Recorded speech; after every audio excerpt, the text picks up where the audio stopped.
Public service ಕೊಡುವಂತಹ ಎಲ್ರಿಗೂ ಕೂಡ ಇನ್ನು ಮುಂದಕ್ಕೆ ಮನುಷ್ಯರ ಹತ್ರ ಹೇಗೆ ನಡ್ಕೋಬೇಕು ಅಂತ ಒಂದು ಪಾಠವನ್ನ ಮಾಡಿ ಆಮೇಲೆ ಕೆಲಸ ಕೈ ಕೊಡ್ಬೇಕಂತ.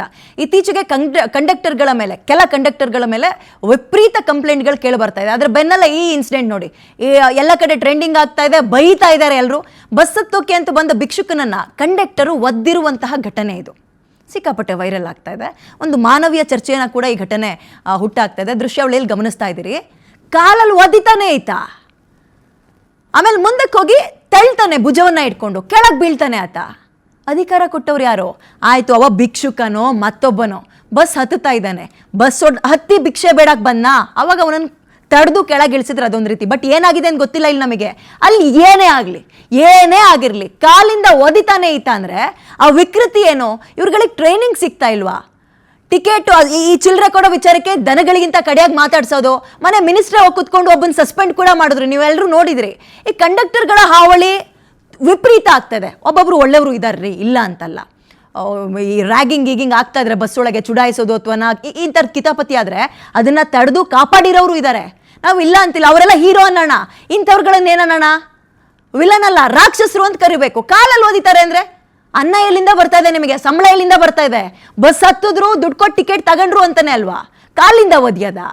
ಪಬ್ಲಿಕ್ ಸರ್ವಿಸ್ ಅಂದ್ರೆ ಏನ್ ಅನ್ಕೊಂಡಿದ್ದಾರೆ ಇತ್ತೀಚಿನವರು ಅಂತ. ಆಮೇಲೆ ಈ ವಿಕೃತ ಮನಸ್ಸುಗಳು, ಇದು ಮೊನ್ನೆಯ ಇನ್ಸಿಡೆಂಟ್, ನೀವು ಮಿನಿಸ್ಟ್ರು ಹೋಗಿ ಮಾರುವೇಷದಲ್ಲಿ ಮಾಸ್ಕ್ ಗೀಸ್ಕ್ ಹಾಕೊಂಡು ಗೊತ್ತಿಲ್ದಂಗೆ ಹೋಗಿ ಒಂದು ಟ್ರಾವೆಲ್ ಮಾಡ್ಕೊ ಬಂದಾಗ ಗೊತ್ತಾಗಿದೆ ಇವ್ರುಗಳ ಹಣೆ ಬರ ಏನು ಅಂತ. ಇಷ್ಟಾದ್ರೂ ಎಚ್ಚೆತ್ಕೊಂಡಿಲ್ಲ ನೀವುಗಳು ಅಂದ್ರೆ. ಕಾಲಲ್ಲಿ ಒದಿತಾನೆ, ವಾಟ್ ನೆಕ್ಸ್ಟ್ ಅನ್ನೋದು ಗೊತ್ತಿಲ್ಲ, ಮುಂದಕ್ಕೆ ಏನಾಗ್ತದೆ ಜೀವನ ಅನ್ನೋದು ಗೊತ್ತಿಲ್ಲ ಅಂದ್ರೆ. ಓಕೆ, ಈ ವಿಚಾರವಾಗಿ ನೀವು ಮಾತಾಡ್ಬೋದ್ರಿ, ಫೋನ್ ಮಾಡ್ಬೋದು. ಒಬ್ರು ಕರೆ ಮಾಡಿದ್ದಾರೆ, ಮಾತಾಡ್ಸೋಣ. ನಮಸ್ಕಾರ. ನಮಸ್ಕಾರ ಮೇಡಮ್. ಹೇಳಿ ಸರ್, ಇಂಥ ಇನ್ಸಿಡೆಂಟ್ಗಳು ಕಂಡಕ್ಟರ್ಗಳು ತಮಗೆ ಬೇಕಾಗಿದ್ದ ರೀತಿಯಲ್ಲಿ ವರ್ತಿಸ್ತಾ ಇರೋದು ಏನನ್ಸುತ್ತೆ ನಿಮ್ಗೆ? ಮೇಡಮ್, ಇವ್ರ ಕಂಡಕ್ಟರ್ಗಳು ಖಂಡಿತವಾಗ್ಲೂ ಕೂಡ ಇವ್ರ ಸಂಬಳ ತಗೊಂತ ಇಲ್ಲ. ಯಾಕಂದ್ರೆ ಒಬ್ರಿಗೆ ಟಿಕೆಟ್ ಕೇಳೋದು ಕೂಡ ಗೌರವ ಇದೆ, ಟಿಕೆಟ್ ಕೊಡೋದಿಲ್ಲ. ಆಮೇಲೆ ಊರುಗಳು ಬಂದ ಕರೆಕ್ಟಾಗಿ ಹೇಳೋದಿಲ್ಲ. ಆ ಮಟ್ಟಿಗೆ ದುರಾಂಕಾರ ಇವರಿಗೆ. ಅಲ್ಲ, ಈಗ ಸ್ಟಾಪ್ ಬಂದಾಗ ಹೇಳಲಿಲ್ಲ ಮತ್ತೊಂದು, ಅದೆಲ್ಲ ಸಮಸ್ಯೆ ತಪ್ಪೆ, ಸರಿ ಮಾಡ್ಬೇಕು, ಅದನ್ನ ಬಿಡ್ರಿ. ಯಾರು ಕಾಲಲ್ಲಿ ಒದಿತಾನೆ, ತಳ್ತಾನೆ, ಅಂದ್ರೆ ರೌಡಿನ ಕಂಡಕ್ಟರ್? ರೌಡಿನ ಬರುತ್ತೆ ಪ್ರಶ್ನೆ. ಮೇಡಮ್ ಹಂಗಲ್ಲ, ಅವ್ನ್ ಹಂಗೆ ಓದಿಬೇಕು, ಏನಪ್ಪ ಇಷ್ಟೊಂದು ಮಿತಿ ಮಾಡ್ತಾ ಇದಾರೆ ಅಂದ್ರೆ ರೀಸನ್ ಇರ್ಬೇಕಲ್ಲ, ಏನಾದ್ರು ಒಂದು. ಅದೇ ಮೇಡಮ್, ಅವ್ನ್ ಏನ್ ರೀಸನ್ ಕೊಟ್ಟ? ಪಾಪ ಅವ್ನ್ ಭಿಕ್ಷಿತನ ಹೊಡೆದಾಗಿವನು, ಭಿಕ್ಷಿತನ ಹೊಡೆದ್ನಲ್ಲ ಮೇಡಮ್, ಅವ್ನ್ಗೆ ಏನ್ ರೀಸನ್ ಕೊಟ್ಟಿದ್ದಾರೆ ಇವರು? ಕೆಲವೊಂದು ಕಡೆ ಪಾಪ ಸ್ಟೂಡೆಂಟ್ಸ್ ಗಳು ಬಸ್ ಪಾಸ್ ತೋರಿಸಿದ್ರೆ ನಿಲ್ಸಲ್ವಂತೆ, ಬಸ್ ಪಾಸ್ ಹಂಗೆ ಹೋಗ್ತಾರಂತೆ. ಮೇಡಮ್, ಅದು 100% ಸತ್ಯ. ಅವ್ರು ಯಾವ ರೀತಿ ಬಿಹೇವ್ ಮಾಡ್ತಾರೆ ಅಂತ ನನಗೆ 70 ವರ್ಷ ಆಗಿದೆ ಮೇಡಮ್. ನಮ್ಗೇನೆ ಅಸಹ್ಯ ಕಾಣುತ್ತೆ ಇವ್ರು ಮಾಡ್ಕೊಳ್ಳೋ ಇದು. ಮಾತಾಡಿ ಸರ್, ನೀವು ಮಾತಾಡಿ.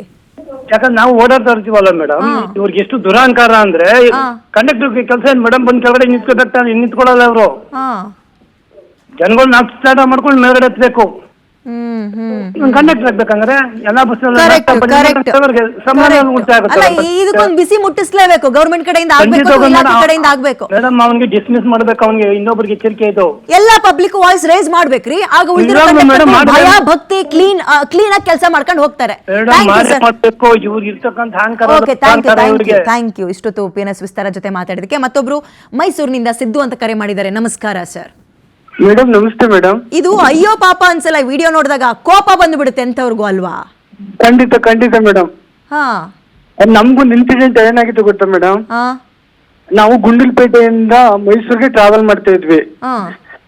ಅದು ಸ್ಟಾಪ್ ಇರೋದು RMC ಹತ್ರ ಸ್ಟಾಪ್ ಇರೋದು.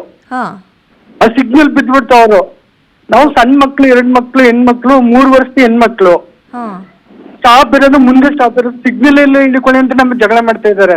ಯಾಕೆ ಸರ್ ಹಿಂಗ್ ಮಾಡ್ತಾ ಇದೀರ ಅಂದ್ರೆ, ಅಲ್ಲೆಲ್ಲ ನಿಲ್ಸಕ್ಕಾಗಲ್ಲ, ನಿಮ್ ಮನೆಗೆಲ್ಲ ಕರ್ಕೋಗ್ ಬಿಡಕ್ಕಾಗಲ್ಲ ಸರ್. ಸಣ್ಣ ಮಕ್ಳು ಸರ್, ಅರ್ಥ ಮಾಡ್ಕೊಳ್ಳಿ ಅಂತಂದ್ರೆ ನಮ್ಮೇಲೆ ಜಗಕ್ ಬರ್ತಾರೆ.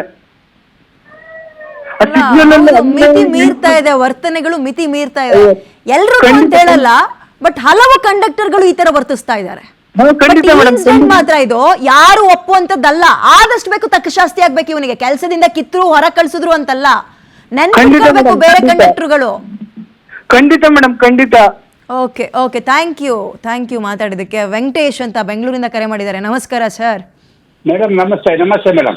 ಹೇಳಿ ಸರ್, ಎಷ್ಟು ಮಯೂರಿಯತೆಯಿಂದ ವಿಜುವಲ್ಸ್ ನ ನೋಡಿದಾಗ ಅಂದ್ರೆ. ಮೇಡಮ್, ನಾನು ಒಬ್ಬ ಆಟೋ ಡ್ರೈವರ್. ಸೊ ನನ್ಗಿಂತ ಬಡವರು ವಯಸ್ಸಾದವ್ರು ಸಿಕ್ಕಿದ್ರು ನಾನು ದೇವ್ರ ಅಣಿಗೂ ದೇವ್ರ ತರ ಕರ್ಕೊಂಡು ಹೋಗ್ತೀನಿ. Thank you sir, thank you. ನಮ್ಮಂತವ್ರು ಏನಾರ ಪ್ಯಾಸೆಂಜರ್ ಆಗಿದ್ರೆ ಬೂಟ್ನಲ್ಲಿ ಹೊರಬಿಟ್ಟು ಅವ್ನ ಹೆಂಡತಿಗೆ ಸಾಲಿ ಕಿತ್ತಾಕ್ಸ್ಬಿಟ್ಟಿದ್ದು. ಬಿಡಿ ಬಿಡಿ ಬಿಡಿ ಸರ್, ಅಲ್ಲ ಈಗ ಅವ್ರ ವಿಕೃತವಾಗಿ ನಡ್ಕೊಳ್ತಾರೆ ಅಂದ್ರೆ ನೀವು ಬಾಯಿ ಹೊಲ್ಸ್ ಮಾಡ್ಕೊಳಕ್ ಹೋಗ್ಬಿಡಿ. ನನಗೆ ಅರ್ಥ ಆಗುತ್ತೆ ನಿಮ್ಮ ಆಕ್ರೋಶ ಅರ್ಥ ಆಗುತ್ತೆ. Okay, thank you. ಓಕೆ, ಮತ್ತೊಬ್ರು ಬೆಂಗಳೂರಿನಿಂದ ಶ್ರೀನಿವಾಸ್ ಅಂತ ಕರೆ ಮಾಡಿದ್ದಾರೆ. ಶ್ರೀನಿವಾಸ್ ಅವರೇ ನಮಸ್ಕಾರ. ನಮಸ್ಕಾರ ಸರ್, ಕೇಳಿಸ್ತಾ ಇದೆಯಾ? ಆ ಸೀನರಿ ನೋಡಿದ್ವಿ, 2 ದಿವಸ ಬರ್ತಾ ಇದೆ. ಅವ್ರು ಇನ್ನು ಯಾಕೆ ಪೊಲೀಸ್ನವ್ರು ಕೇಸ್ ಹಾಕಿಲ್ಲ ಅಂತ. ಪೊಲೀಸರು ಕೇಸ್ ಹಾಕಿ ಅವ್ನಿಗೆ ಏನೋ ಪನಿಷ್ಮೆಂಟ್ ಕೊಡ್ಬೇಕಲ್ಲ. ಇದೇ ತರ ಆದ್ರೆ ಬೇರೆಯವ್ರು ಏನು ಭಿಕ್ಷುಕ ಅಂದ್ಬಿಟ್ರೆ ಅವ್ರೇನು ಮನುಷ್ಯರಲ್ವಾ? ಅದೇ ಅಲ್ಲ, ಮನುಷ್ಯರ ಮತ್ತೊಂದ ಸರ್. ನೀನ್ ಕಾಲಲ್ಲಿ ಓದಿದ್ಯಾ ಅಂದ್ರೆ ಇದೇನ್ ಗುಲಾಮ್ಗಿರಿನಾ? ಅಲ್ಲ, ಅನಾಗರಿಕತೆನೇ ಇದೆಯಲ್ಲ ಇನ್ನು. ನಾನ್ ದುಡ್ಡು ಕೊಟ್ಟು ಟಿಕೆಟ್ ತಗೊಂಡ್ರೆ ನಿನ್ನ ಕೆಲ್ಸ ಬಸ್ಸಲ್ಲಿ, ನಿನ್ ಮನೆಗೆ 3 ಹೊತ್ತು ಊಟ. ನಾನು ಅಂದ್ರೆ ನಾವುಗಳು ಟಿಕೆಟ್ ತಗೊಂಡ್ರೆ ದುಡ್ಡು ಕೊಟ್ಟು ಬಸ್ಸೇ ಹತ್ಲಿಲ್ಲ ಅಂದ್ರೆ ಏನ್ ದಿಮಾಕ್ ಅಂತೀರಿ ಇದನ್ನ? ದುಡ್ಡು ಕೊಡ್ತಾನ ಇಲ್ವೋ ಅದು ಬೇರೆ, ಆದ್ರೆ ಕೆಳಗಡೆ ಬೂಟ್ ನಲ್ಲಿ ಹೊಡೆಯುವಂತದ್ದು ತಪ್ಪು. ಆತ ಏನ್ ಕೆಲಸ ಮಾಡಿದ್ದ? ಸರ್ಕಾರಿ ತಾನೆ ಬಸ್ಸು, ಅದೇ ಪ್ರೈವೇಟ್ ಅಲ್ವಲ್ಲ. ಪ್ರೈವೇಟ್ ಆದ್ರೂ ಆಗ್ಲಿ ಮತ್ತೊಂದಾದ್ರೂ ಆಗ್ಲಿ ಕಾಲಲ್ಲಿ ಓದ್ಯಕ್ಕೆ ಯಾರು ಇವ್ರಿಗೆ ರೈಟ್ಸ್ ಕೊಟ್ಟಿರೋದು? ಯಾರು?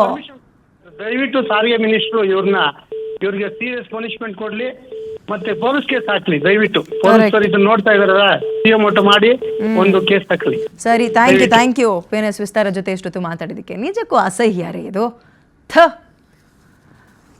ಏನ್ ಅನ್ಸುತ್ತೆ ಹೇಳಿ? ಬಸ್ಸಿಗೆ ಹತ್ತಕ್ಕೆ ಹೋಗ್ತಾ ಇದ್ದಾನತ್ತ, 1000 ಇರ್ಲಿ, ಅವ್ನು ಏನೇ ತಪ್ಪು ಮಾಡಿರ್ಲಿ, ಬಸ್ ಒಳಗೆ ಭಿಕ್ಷೆ ಬೇಡಕ್ಕೆ ಹೋಗಿರ್ಲಿ, ಬೇಡಿದ್ದೇನೆ ಅಂತ ನಾನು ಹೇಳ್ತಾ ಇಲ್ಲ, ನಮಗೆ ಗೊತ್ತಿಲ್ಲ ಏನಾಗಿದೆ ಹಿನ್ನೆಲೆ ಅಂತ. ಬಟ್ ಈ ವಿಡಿಯೋ ಎಂಥವ್ರನ್ನೂ ಕೂಡ ಡಿಸ್ಟರ್ಬ್ ಮಾಡಲ್ವನ್ರಿ? ಬಸ್ ಹತ್ತಕ್ಕೆ ಹೋಗ್ತಾ ಇದ್ದವನ್ನ ಕಾಲಲ್ಲಿ ಒದೆಯೋದು, ಕೆಳಗಿಳಿದು ತಳ್ಳೋದು, ಗುಲಾಮ್ಗಿರಿಗಿಂತ ಕಡೆಯಾಗಿ ನಡೆಸ್ಕೊಬಿಟ್ರೆ ನಿಮ್ಮನ್ನ ಸ್ಲೇವಾ, ನಿಮ್ಮನೆ ಗುಲಾಮ್ರ? ಕಾಲಲ್ಲಿ ಒದೆಯೋದು, ಹೊಡೆಯೋದು, ತುಳಿಯೋದು, ಬಡಿಯೋದು ರೀ, ಹೆಂಗ್ರಿ ಕೆಲಸ ಕೊಟ್ಬಿಡ್ತಾರೆ? ನಿಮ್ಮ ಮನಸ್ಥಿತಿ ಹೆಂಗಿರುತ್ತೆ? ಸೈಕೋಗಿಕೇನಾ ನಿಮ್ಗಳ ಮನಸ್ಥಿತಿನ ಅರ್ಥ ಮಾಡ್ಕೊಳಕ್ಕಾಗಲ್ವಲ್ಲ? ಓಕೆ, ಶ್ರೀನಿವಾಸ್ ಅಂತ ಮತ್ತೊಬ್ರು ಕರೆ ಮಾಡಿದ್ದಾರೆ. ನಮಸ್ಕಾರ. ನಮಸ್ಕಾರ ಮೇಡಮ್. ಮಾತಾಡಿ ಸರ್. ಏನ್ ಮೇಡಮ್ ಇದನ್ನೇನ್ ನೋಡಕ್ಕಾಗಲ್ಲ. ಈ ತರ ಏನ್ ಮೇಡಮ್ ಅದು? ನಾನು ಮೊನ್ನೆ ಊರಿಗೆ ಹೋಗಿದ್ದೀನಿ. ಒಂದು ಕಂಡಕ್ಟರ್ ಒಬ್ರು, KSRTC ಕಂಡಕ್ಟರ್ ಒಬ್ರಿಗೆ ಹೆಂಗಸಿಗೆ ಹೋಗುವಾಗ ನಾವು ಸ್ಲೀಪರ್ ಬಸ್ ಅಲ್ಲಿ ಹೋಗಿದ್ದು.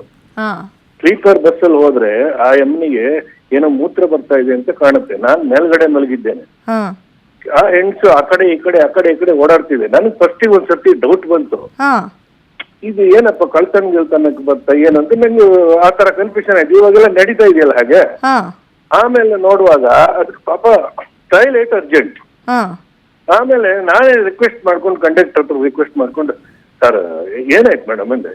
ಏನಿಲ್ಲ ಸರ್, ರೀಸಸ್ ಅರ್ಜೆಂಟ್ ಅಂತ ಹೇಳಿದ್ರು. ಪಾಪ ಟಾಯ್ಲೆಟ್ ಬರ್ತಾ ಇದೆ ಅಂತ ಹೇಳಿಲ್ಲ. ನಾನು ಹೋಗಿ ಡ್ರೈವರಿಗೆ ಹೋಗಿ ಹೇಳಿದೆ. ಕಂಡಕ್ಟರ್ ಪಾಪ ತುಂಬಾ ಒಳ್ಳೆ ಮನುಷ್ಯ. ಹೆಣ್ಮಕ್ಳಿಗೆ ಬಸ್ಸಲ್ಲಿ ರೇಗಿಸಿದಾಗ ಎಷ್ಟೋ ಕಂಡಕ್ಟರ್ಗಳು ದೇವ್ರ ತರ ನಿಂತ್ಕೊಂಡಿದ್ದಾರೆ, ಇಲ್ಲ ಅಂತ ಹೇಳ್ತಿಲ್ಲ. ಇಡೀ ಕಂಡಕ್ಟರ್ ಕುಲವೇ ಹಿಂಗೆ ಅಂತ ಹೇಳ್ಬಾರ್ದು ನಾವುನು. ಆದ್ರೆ ಇಂಥ ಇನ್ಸಿಡೆಂಟ್ ಗಳು ಎಂತವ್ರಿಗಾದ್ರೂ ಕಣ್ ಕೆಂಪ್ ಮಾಡುತ್ತಾ ಇಲ್ವಾ ಹೇಳಿ? ನೋಡಿ, ಆದ್ರೆ ಡ್ರೈವರ್ ನೋಡಿ, ಇವ್ರು ಸರಿ ಸ್ವಲ್ಪ ಮುಂದೋಗ್ಲಿ, ಇಲ್ಲೆಲ್ಲ ಮರೆಯಲ್ಲಿ ನಿಲ್ಲಿಸ್ತೀನಿ ಅಂತ ಹೇಳಿ ಡ್ರೈವರ್ ನಿಲ್ಸಿದ. ಡ್ರೈವರ್ ನಿಲ್ಸಿದ್ರ ಮೇಲೆ ಆ ಹೆಂಗ್ಸು ಓಡಿ ಹೋಗ್ಬಿಟ್ಟು ಬಸ್ ಹಿಂದ್ಗಡೆ ಅದು ರೀಸರ್ಚ್ ಅಲ್ಲ. ನಾನು ನಿಧಾನ ಕೇಳಿದೆ. ಆಮೇಲೆ ನನಗೆ ಶಬ್ದಕ್ಕೆ ಅಂತ ಪಾಪ ಲೂಸ್ ಮೋಷನ್ ಅಂತ ಕಾಣುತ್ತೆ. ಬರ. ಓಕೆ, ಎನಿವೆ ಥ್ಯಾಂಕ್ ಯು ಇಷ್ಟೊತ್ತು PNS ವಿಸ್ತಾರ ಜೊತೆ ಮಾತಾಡೋದಕ್ಕೆ. ನಿಜಕ್ಕೂ ಡಿಸ್ಟರ್ಬ್ ಮಾಡೋ ವಿಡಿಯೋ ಇದು. ಬಸ್ ಹತ್ತಕ್ಕೆ ಬರ್ತಾ ಇದ್ದಾನೆ, ಕಾಲಲ್ಲಿ ಓದಿತೀಯಾ, ಸುಮ್ಮನೆ ತಳ್ತೀಯಾ ಅಂದರೆ ಹೌದು, ಅಲ್ಲಿ ಏನೋ ಒಂದು ಇನ್ಸಿಡೆಂಟ್ ಆಗಿರುತ್ತೆ. ಅವಾಗ ಕುಡ್ದತ್ತಿರೋದು ಅಥವಾ ಬಸ್ ಒಳಗೆ ಭಿಕ್ಷೆ ಬೇಡಕ್ಕೆ ಹೋಗಿದ್ದ ಏನೋ ಒಂದು ಆಗಿರಬಹುದು. ನಾವು ಹೇಳ್ಬೋದು ಈಗ ಹಂಗಾಗಿರ್ಬೋದು ಹಿಂಗಾಗಿರ್ಬೋದು. 1000 ಆಗಿರಲಿ ರೀ, ಕಾಲಲ್ಲಿ ಓದಿತೀಯಾ ಅಂದರೆ ಕಂಡಕ್ಟರ್ ಯೂನಿಫಾರ್ಮ್ ಬೇರೆ ಹಾಕ್ಕೊಂಡಿದ್ಯಾ? ಕಾಲಲ್ಲಿ ಓದಿಯೋದು ತಳ್ಳೋದು ಅಂದರೆ ಯಾರು ಅಧಿಕಾರ ಕೊಟ್ಟಿದ್ಯಾರು? ಆ್ಯಂಡ್ ಕೆಲ ಕಂಡಕ್ಟರ್ಗಳ ವರ್ತನೆ ಮಿತಿ ಮೀರ್ತಾ ಇದೆ. ನಿಮ್ಮ ತಾತನ ಮನೆ ಆಸ್ತಿ ಅಲ್ವಾ ಬಸ್ಸು? ನೀನು ಒಬ್ಬ ಅಲ್ಲಿ ಕೆಲಸ ಮಾಡೋಕ್ಕೆ ಅಂತ ಹೋಗಿರೋನು, ಸಂಬಳ ತಗೊಳಕ್ಕೆ ಅಂತ ಹೋಗಿರೋ ವ್ಯಕ್ತಿ. ಹೆಂಗೆ ನಡ್ಕೋಬೇಕು ಅಂತ ಗೊತ್ತಿಲ್ಲ ಅಂದರೆ 1000ನೇ ಆಗಿರಲಿ, ಅಲ್ಲಿ ಆಗಬಾರ್ದೇ ಆಗಿರಲಿ, ಕೆಳಗೆ ಇಳಿಸ್ಬೇಕಿತ್ತು, ಇಳಿಸಿ ನಡಿ ಮನೆಗೆ ಅನ್ಬೇಕಿತ್ತು. ಕಾಲಲ್ಲಿ ಓದಿಯೋ ರೈಟ್ಸಾ ಯಾರು ಕೊಟ್ಟಿರ್ತಾರೆ? ಇದನ್ನು ಸಾರಿಗೆ ಇಲಾಖೆ ಬಹಳ ಗಂಭೀರವಾಗಿ ತಗೊಳ್ಬೇಕು. ಒಂದಿಬ್ಬರಿಗೆ ಬಿಸಿ ಮುಟ್ಟಿಸ್ಬಿಟ್ರೆ ಉಳಿದವರು ಸಮಾಧಾನವಾಗಿ ಬಂದು ಹೋಗೋವ್ರ ಹತ್ರ ಅಥವಾ ಟಿಕೆಟ್ ತಗೊಳ್ಳೋರ ಹತ್ರ ಚೆನ್ನಾಗಿ ನಡ್ಕೊಳ್ತಾರೆ. ಇಲ್ಲಾಂದರೆ ಇಂಥದ್ದು ಮಿತಿ ಮೀರ್ತಾ ಹೋಗುತ್ತೆ. ಎನಿವೆ, ಮತ್ತೆ ನಾಳೆ ಸಿಗೋಣ ಏನ್ರಿ ಸಮಾಚಾರದಲ್ಲಿ. ನೋಡ್ತಾ ಇರಿ PNS ವಿಸ್ತಾರ. ಇದು ನೇರ, ನಿಖರ ಮತ್ತು ಜನಪರ. Thank you.